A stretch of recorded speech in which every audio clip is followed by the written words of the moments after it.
সময় যেন পেছনে ফিরে গেছে। ১৪৯২ সালের সেই ঐতিহাসিক সমুদ্র যাত্রার স্মৃতি এবারে জীবন্ত হয়ে উঠেছে যুক্তরাজ্যের লিভারপুলে। ক্রিস্টোফার কলম্বাসের বিখ্যাত জাহাজ সান্তা মারিয়ার হুবহু রেপ্লিকা ভিড়েছে রয়্যাল অ্যালবার্ট ডকে। ২০০ টনের সেই ভাসমান ইতিহাস দেখতে ভিড় করছেন এখন দর্শনার্থীরা।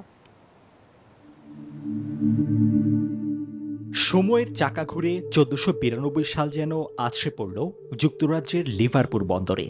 ক্যারিবিয়ান ও আমেরিকা আবিষ্কারে ক্রিস্টোফার কলম্বাসের সঙ্গী হওয়া সেই ঐতিহাসিক সান্তা মারিয়া জাহাজটি সশরীরে এসে ভিড়ল রয়্যাল অ্যালবার্ট ডকে।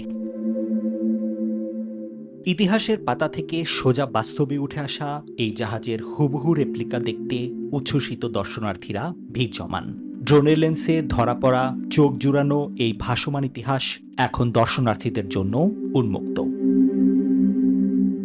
অলাভজনক সংস্থা নাও ভিক্টোরিয়া ফাউন্ডেশনের নিপুণ কারিগরদের ১৪ মাসের টানা পরিশ্রমে তৈরি হয়েছে ২০০ টন ওজনের এই রেপ্লিকাটি।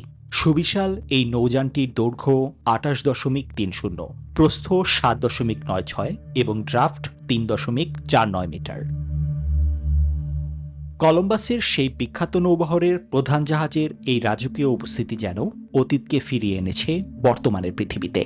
আর তাই তো বিস্ময়ে ভরা চোখে দর্শনার্থীরা ছুঁয়ে দেখলেন পঞ্চদশ শতাব্দীর সেই রোমাঞ্চকর নৌযাত্রার অনুভূতি। নিবির আমিন, নিউজ 24।